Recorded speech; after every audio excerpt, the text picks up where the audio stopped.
Oke,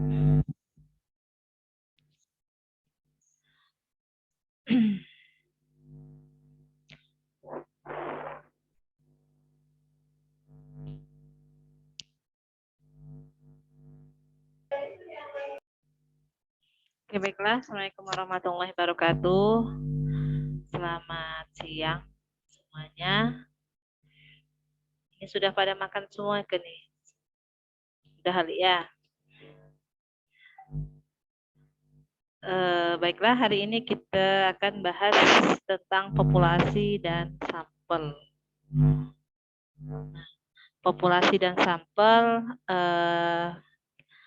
akan Ibu jelaskan satu persatu ya mengenai materi tentang populasi.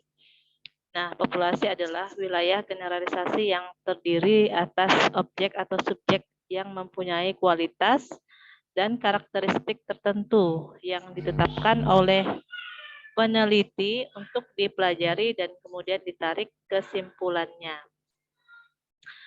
Nah, kalau populasi ini ibarat keseluruhan. Misalnya di sekolah itu, misalnya di sekolah X gitu ya. Nah, ingin melakukan penelitian di sekolah X, maka sekolah X ini merupakan populasi. Jadi sekolah X ini mempunyai sejumlah orang atau subjek dan objek yang lain. Nah, misalnya yang diteliti tergantung subjeknya. Subjeknya itu bisa siswa gitu ya, ataupun guru. Kalau yang diteliti adalah siswa, berarti siswa yang ada di sekolah itu. Nah, itu namanya populasi. Kalau gurunya, guru yang ada di sekolah itu. Nah, itu namanya populasi. Jadi seluruh yang ada di wilayah itu atau di suatu tempat itu ya. Nah, itu namanya populasi. Nah, populasi ini bisa berupa orang atau subjek atau objek.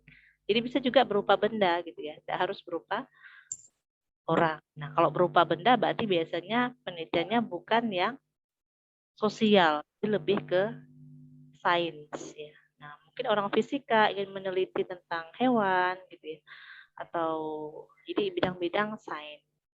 Nah, kalau penelitian sosial itu lebih kepada subjeknya adalah orang, gitu ya. Jadi populasi itu adalah jumlah di suatu tempat atau di suatu daerah. Kemudian pengertian dari sampel. Jadi sampel ini adalah bagian dari jumlah dan karakteristik yang dimiliki oleh populasi tersebut. Nah, jadi sampel yang diambil dari populasi harus betul-betul representatif. Jadi sampel ini, kalau misalnya di sekolah itu adalah populasinya ada 150 siswa. Nah, jadi sampel itu adalah mengambil sebagian dari 150 siswa itu. Gitu ya. Nah, di mana harapannya adalah sampel ini harus representatif, artinya bisa mewakili populasi. Nah, seperti itu ya, bisa dibedakan pengertian dari populasi dan sampel. Nah, sekarang kita akan ke teknik sampling. Teknik sampling adalah merupakan teknik pengambilan sampel. Nah, di sini kita akan bahas macam-macam teknik sampel, di mana teknik sampel ini terbagi dua, yaitu probability sampling, satunya adalah non-probability sampling. Nah, probability sampling ini terdiri dari 4. Ya, pertama simple random sampling, kedua proportionate stratified random sampling, ketiga disproportionate stratified random sampling, yang keempat adalah area class atau cluster ya sampling, nah atau sampling menurut area atau daerah. Nah, satunya lagi adalah teknik sampel yang non probability sampling. Nah, kalau yang non ini sifatnya biasanya tidak maksudnya tidak diacak ya. Nah, kalau yang probability ini adalah sifatnya diacak. Nah, kalau yang non probability ini yang sifatnya tidak diacak itu terdiri dari 6 teknik ya. Pertama sampling sistematis, sampling kuota, sampling insidental, purposive sampling, sampling jenuh, dan snowball sampling. Nah, itu teknik sampel penelitian. Ya. Kemudian kita akan bahas satu-satu ya, sesuai dengan pembagiannya tadi. Nah, sekarang kita akan bahas tentang teknik sampel, yaitu probability sampling. Nah, ini adalah teknik pengambilan sampel yang memberikan peluang yang sama bagi setiap unsur atau anggota populasi untuk dipilih menjadi anggota sampel. Jadi, ini sifatnya di random atau diajak. Nah, dan tadi sudah Ibu sebutkan ya, teknik probability sampling ini tadi ada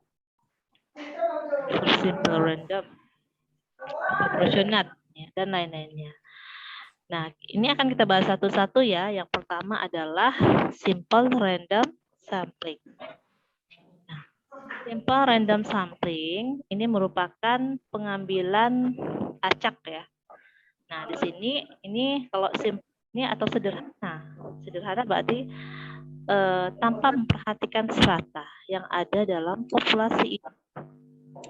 Nah, kalau dilihat dari gambar ya, bisa kalian perhatikan.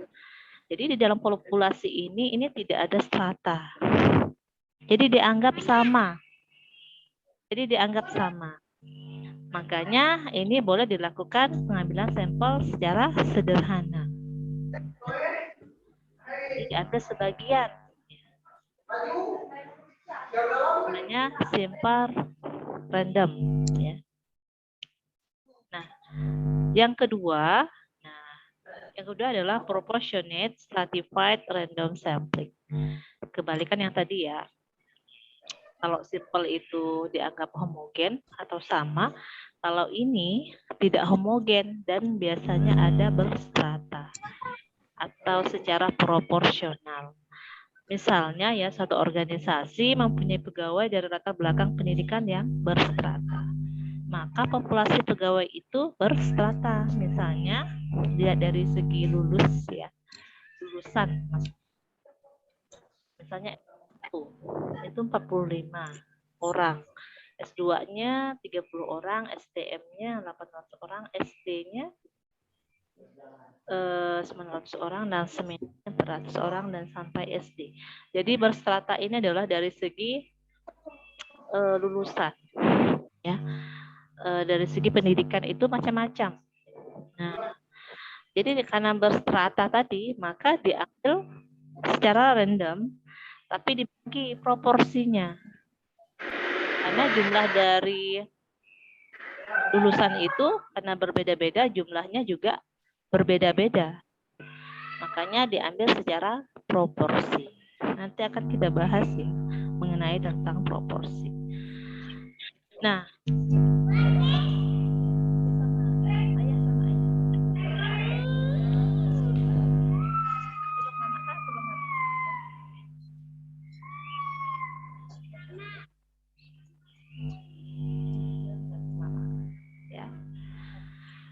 Oke, kita lanjut lagi ya. Yang ketiga, disproportionate stratified random sample. Nah, ini digunakan untuk menentukan jumlah sampel bila populasi berstrata tapi kurang proporsional. Nah, dibilang disproportionate berarti kurang proporsional. Ini maksudnya. Nah, kalau tadi kan kalau dilihat dari strata jumlahnya itu hampir tidak jauh beda gitu ya. Kalau yang disproportionate ini dia jumlah populasinya itu sangat jauh berbeda. Misalnya orang lulusan S3 itu 3 orang. Yang lulusan S2 ada 4 orang. Nah, yang lulusan S1 ya itu 90 orang. SMU 800 orang. Jadi jauh sekali perbedaannya. Ya, dari yang tadi 3 orang terus 90 orang, kemudian 800 gitu ya. Nah, ini yang tidak proporsional, dia kurang proporsional. Nah, jadi boleh menggunakan teknik ini. Namanya disproportionate stratified random sampling. Gitu ya. Jadi itu tadi ya. Oke, lanjut lagi ke berikutnya adalah cluster sampling. Cluster sampling atau area sampling. Jadi teknik sampel daerah yang digunakan untuk menentukan sampel bila objek yang akan diteliti atau sumber data itu sangat luas. Misalnya penduduk dari suatu negara, provinsi, atau kabupaten. Nah, ini biasanya kalau mau penelitian yang tidak hanya satu tempat, ya, tapi bisa per kecamatan, gitu ya, atau lebih luasnya per kabupaten, atau lebih luas lagi per provinsi. Nah, bahkan lebih luas lagi adalah se-Indonesia, gitu ya. Nah, tidak mungkin kita harus mengambil semuanya, gitu ya. Nah, jadi untuk mengambil teknik cluster sampling itu tergantung dari lingkup ya. Kalau misalnya per kecamatan boleh pakai cluster sampling, gitu ya. Jadi bisa dibedakan. Kalau hanya lingkungan satu sekolah berarti bukan teknik ini yang diambil ya. Boleh pakai proportionate ya tadi ya, atau disproportionate ya. Nah, kalau cluster itu lebih ke daerah. Nah, dalam lingkupnya lebih besar. Oke. Nah, ini adalah contoh gambar ya, gambar yang dimana untuk tahap ya menentukan yang teknik cluster sampling ini ya ada dua. Nah, tahap pertama adalah menentukan sampel daerah. Misalnya nih populasinya sekabupaten ya. Nah, kabupaten mana lo nih? Misalnya Kabupaten Bengkayang gitu ya. Nah, kemudian kan terbagi lagi kecamatan-kecamatan ya. Nah, kecamatan-kecamatan, nah itu yang dipilih. Nah, ya dipilih, barulah ditentukan jumlah sampelnya. Nah, jadi ada dua tahap di situ ya. Jadi kita harus menentukan dulu daerah-daerah yang dipilih, barulah ditentukan jumlah sampelnya. Oke, tadi kita sudah membahas tentang probability sampling ya, di mana tadi pengambilan sampelnya itu dilakukan secara acak. Nah, sekarang kita bagian yang kedua ya. Kedua ini teknik sampel yaitu non-probability sampling. Nah, ini adalah teknik pengambilan sampel yang tidak memberikan peluang atau kesempatan yang sama bagi setiap unsur atau anggota populasi untuk dipilih menjadi sampel. Jadi sifatnya tidak acak. Nah, kebalikan yang tadi. Kalau yang tadi itu acak, yang non probability berarti tidak acak. Nah, ini teknik sampel ini meliputi seperti sampling sistematis, kuota, idental, purposive, jenuh, ya, purposive, jenuh, dan snowball, ya. Jadi ini adalah contoh-contoh teknik sampel yang jenis non probability sampling. Nah, kita akan bahas ya satu persatu mengenai non probability sampling. Yang pertama adalah sampling sistematis, yaitu apa ya?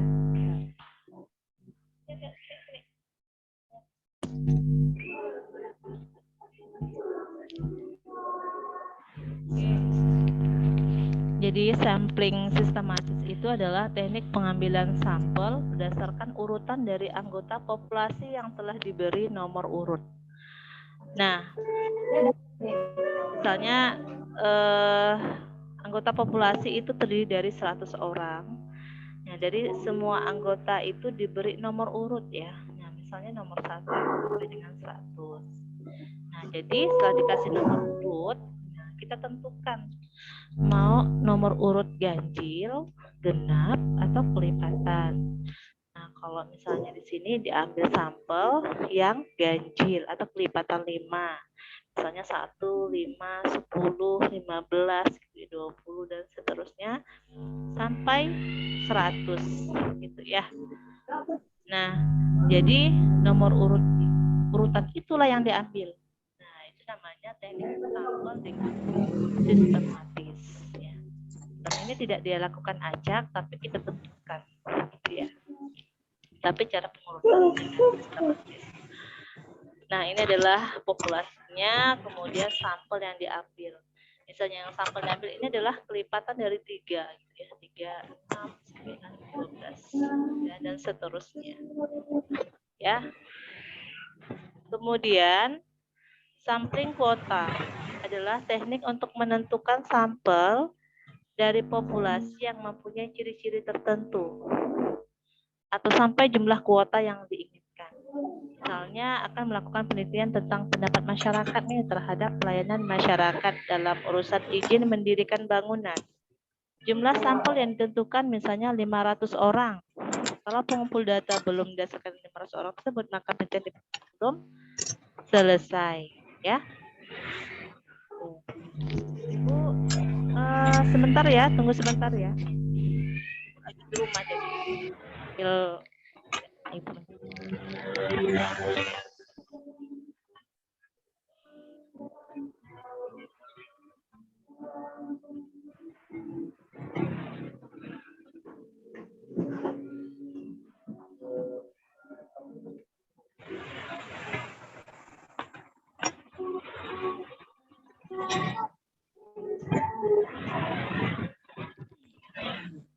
Tommy.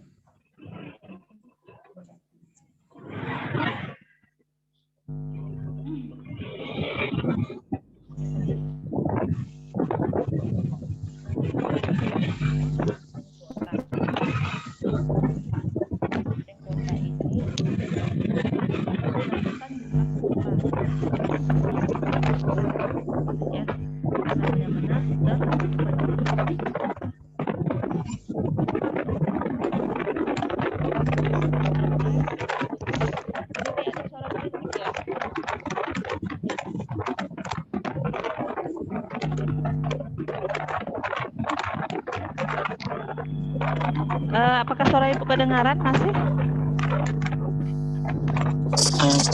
Maaf Bu, suara Ibu kayak ada nggak kurang jelas benar Bu. Mikrofon mic-nya Ibu kali itu Bu.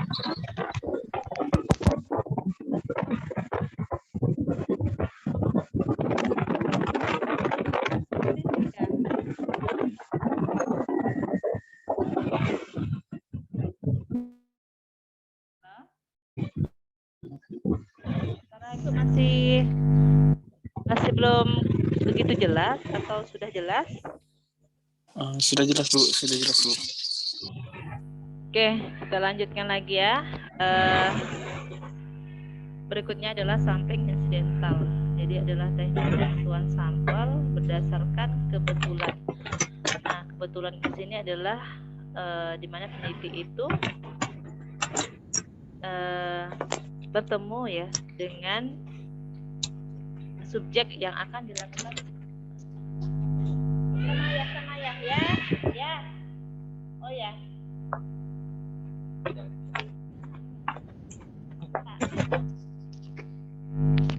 Halo. Jadi sampling insidental ini adalah jadi peneliti ini ya harus menemukan orang yang benar-benar paham tentang penelitian, di mana orang itu adalah orang yang benar cocok itu dengan yang diinginkan peneliti. Jadi sesuai dengan apa yang diharapkan peneliti ya. Jadi ibaratnya peneliti itu harus mencari orang-orang yang benar-benar paham tentang penelitiannya. Nah, jadi harus mencari sampai ditemukan orang yang cocok untuk dijadikan sebagai sumber data. Nah, kemudian teknik sampel berikutnya adalah sampling purposive. Jadi adalah teknik penentuan sampel dengan mempertimbangkan dengan pertimbangan tertentu. Nah, misalnya akan melakukan penelitian tentang kualitas makanan, maka sampel sumber datanya adalah orang yang ahli makanan, ya. Jadi kalau misalnya tentang politik, berarti orang yang paham tentang ahli politik. Jadi sesuai dengan bidang yang mau kita teliti itu seperti apa. Jadi ini adalah berdasarkan pertimbangan. Jadi sampling purposive ini adalah berdasarkan pertimbangan. Nah, sampling purposive ini termasuk yang sering banyak atau digunakan adalah penelitian kualitatif ya. Jenis kualitatif ini sering digunakan karena penelitian kualitatif ini kan harus mencari sumber informan atau orang yang akan menjadikan subjek penelitian adalah orang yang paham. Misalnya kalau kita ingin meneliti tentang suatu kondisi sekolah, pastinya kita harus mencari orang yang tahu gitu kan, misalnya kepala sekolahnya, perawatnya gitu. Jadi tidak sembarangan supaya sumber data kita valid ya. Kemudian sampling jenuh. Ini, mohon maaf ya. Ini maksudnya ada sampling jenuh ya. Nah, ini teknik sampling jenuh ini adalah penentuan sampel bila semua anggota populasi itu digunakan sebagai sampel. Hal ini sering dilakukan bila jumlah populasinya itu relatif kecil. Misalnya kurang dari 30 orang. Atau penelitian yang ingin membuat generalisasi dengan kesalahan yang sangat kecil. Istilah lain, sampel jenuh ini adalah seperti sensus, di mana semua anggota populasinya dijadikan sampel. Nah, kalau misalnya penelitian ingin semuanya mengambil ya subjeknya, tapi kan biasanya yang mau harus pertimbangan juga kalau jumlahnya itu sampai ratusan bahkan ribuan, itu juga kita tidak bisa mengambil secara semua ya. Kalau itu bagi peneliti yang lingkupnya mungkin sekabupaten gitu kan, sekecamatan, nah mungkin kita juga mengambil semuanya. Kalau misalnya di lingkup satu tempat, misalnya di sekolah, itu boleh saja ya mengambil sampel secara jenuh gitu ya. Misalnya lingkupnya masih kecil, karena mungkin tidak sampai 100 orang gitu ya. Nah, jadi bolehlah melakukan mengambil teknik sampel ini, yaitu teknik sampel jenuh, yaitu mengambil semua subjek untuk dijadikan penelitian. Ya.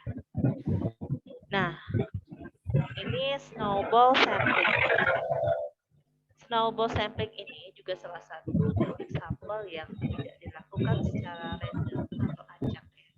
Jadi teknik penentuan sampel yang mula-mula jumlahnya kecil, kemudian membesar.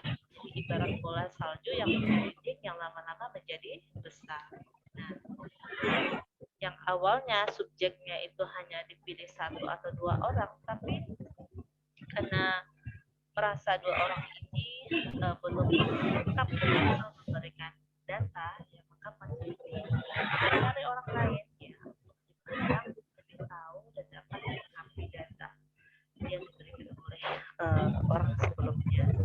Jadi biasanya snowball sampling ini adalah banyak melakukan penelitian kualitatif ya, seperti tidak hanya komposit tadi, snowball juga biasanya digunakan karena kalau kualitatif itu harus benar-benar mencari sumber informan atau sumber subjek yang tahu atau paham dengan penelitiannya. Hanya ketika yang digunakan hanya 2 orang, 3 orang, ya, karena belum memberikan sumber data yang valid, jadi harus butuh lebih ya, yang lebih paham lagi. Makanya boleh menggunakan teknik yang snowball sampling. Nah, snowball yang mungkin awalnya adalah 3 orang, 1 orang ya misalnya A, dan dicari lagi B, C ya, dan B, C ini mempunyai sumber informasi lain ya, atau kenalan-kenalan yang lain yang lebih paham tentang subjek penelitian, jadi bisa lebih gitu ya. Nah, oke, untuk materinya, untuk slide-nya itu sampai 19 ya. Mungkin ada yang mau ditanyakan?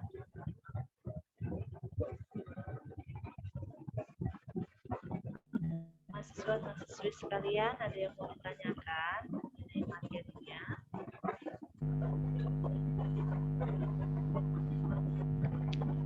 Nenek Ibu mau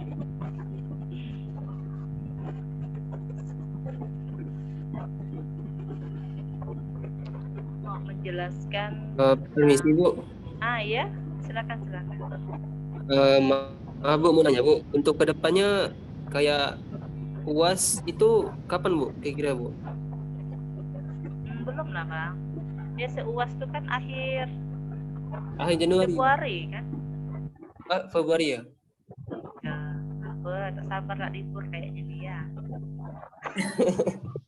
Enggak, oh, nanya ya Bu. Ya, bilang jala sabar tak libur ini. Biasanya kan UAS itu kan bulan Februari. Itu.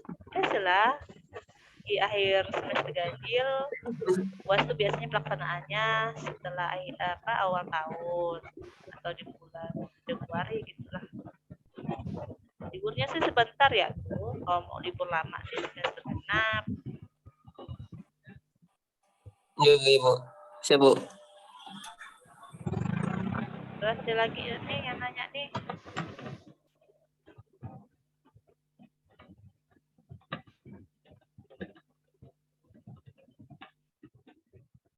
Denda.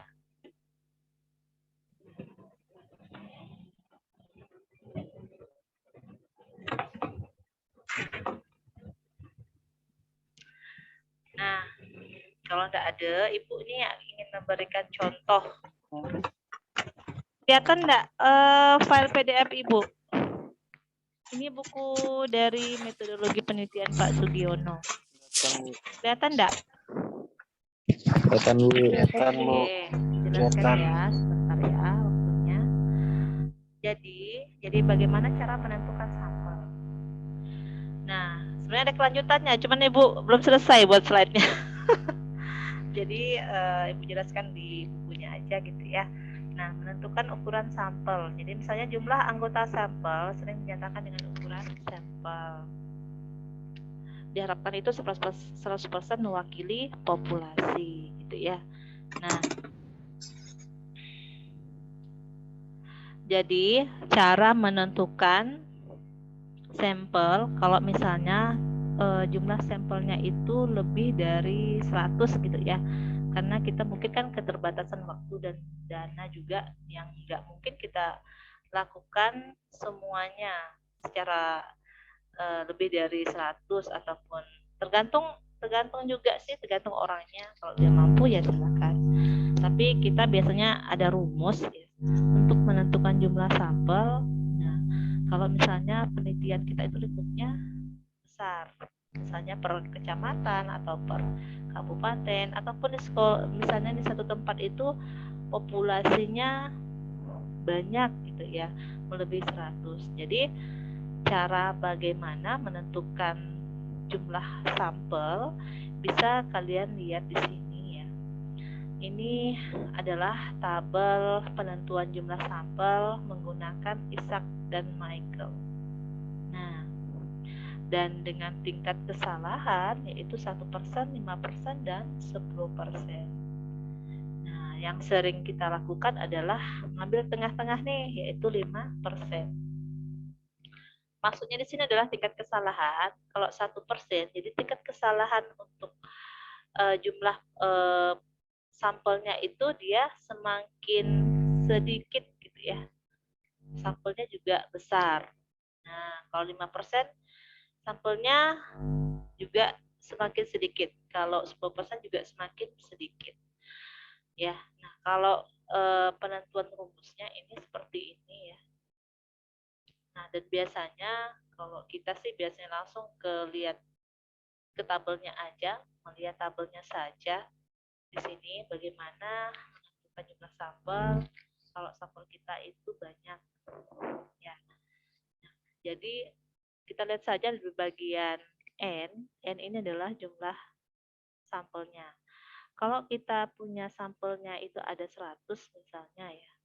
Nah, kita biasanya mengambil taraf signifikansi itu adalah yang 5%.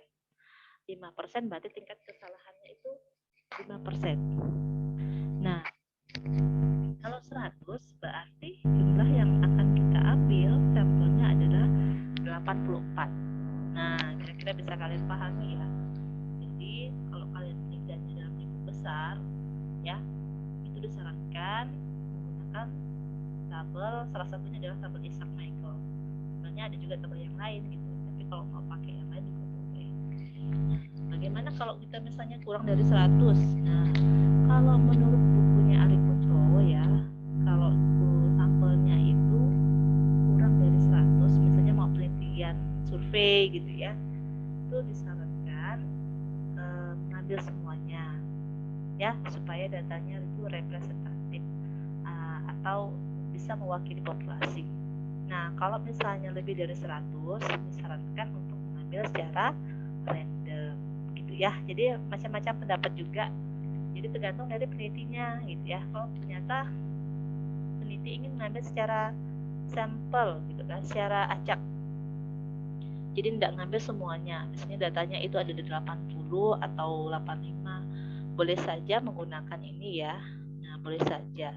Asalkan kalau tadi kata Bapak Sugiono itu adalah meteorologi, kalau jumlahnya itu 30, nah itu sebaiknya dilakukan secara sampel jenuh. Sampel jenuh tadi adalah mengambil semua secara populasi. Itu ya. Kalau lebih dari itu boleh menggunakan sampel.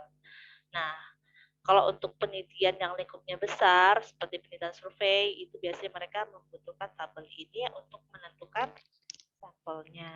Nah, jadi seperti itu. Oke, di bawahnya ini.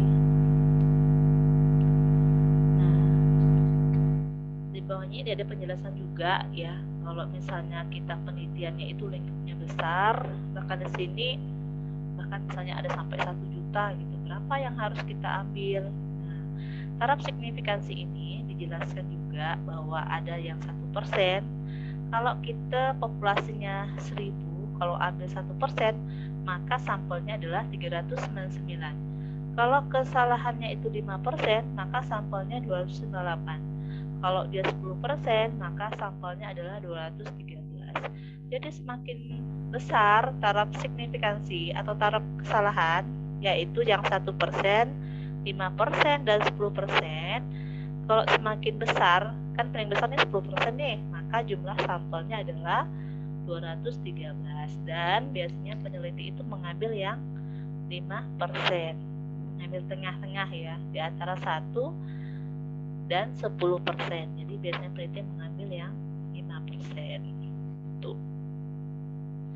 Nah, jadi seperti itu ya. Jadi maksud dari tingkat kesalahan yang 1%, 5%, dan 10% adalah untuk supaya data populasinya ini, jumlah sampelnya ini, kalau kita semakin kesalahan itu semakin sedikit gitu maksudnya. Nah, dengan jumlah sampel segini, gitu, misalnya ada 1000, kalau kita ambil 5%, maka itu jumlahnya 258. Contohnya seperti itu. Jadi menghindari tingkat kesalahan yang lebih kecil ya. Maka ada signifikansi 1, 5, dan 10. Oke.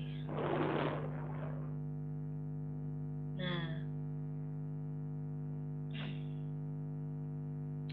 dari penjelasan Ibu, kira-kira ada yang mau ditanyakan enggak nih?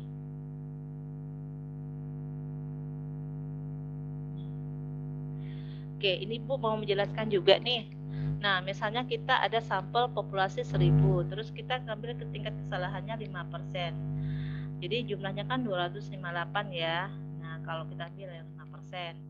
Nah, sementara karena ini populasinya berstrata, misalnya ada S1 14 orang, sarjana muda 83, dan SMK ini 139, SMP 14, ini kan berstrata nih. Nah, bagaimana dengan populasi yang berstrata gitu kan? Jadi kita bisa bagi dengan ada rumusnya seperti ini. Cara menentukan sampel misalnya S1 berapa jumlahnya, itu ada rumusnya. Nah, rumusnya tadi yang di atas kali Ibu ya. Salah. Nah, ini adalah 50, ini adalah jumlah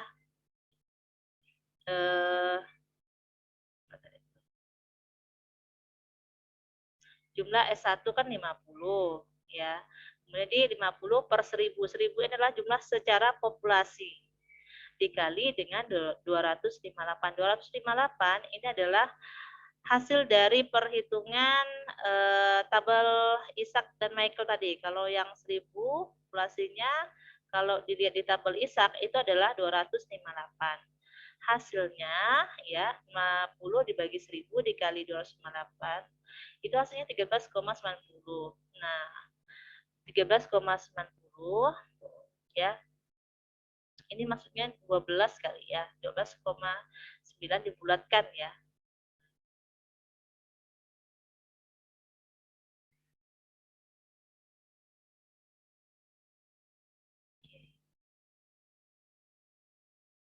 Jadi hasilnya itu ini dibagi ini kemudian dikali itu hasilnya adalah 12,9. Nah, SMP ini maksudnya SMP. Ini 77, ini perolehan dari tadi ini hasil perhitungan ini dan seterusnya. Nah, jadi seperti itu ya. Nah, maka dapatlah hasilnya ini. Nah, kita bisa melihat pembagiannya berdasarkan rumus ini tadi. Ya. Oke, nanti karena terbatas waktu ya. Nah, kira-kira ada yang mau ditanyakan enggak nih? Jadi Ibu pakai yang free ini ya. Zoom-nya. Nanti kita kalau ada yang mau ditanyakan kita diskusikan di grup ya kalau ada. Oke, ada yang mau ditanyakan mungkin? Ada? Mungkin masih ada banyak yang bingung ya. Nah. Oke.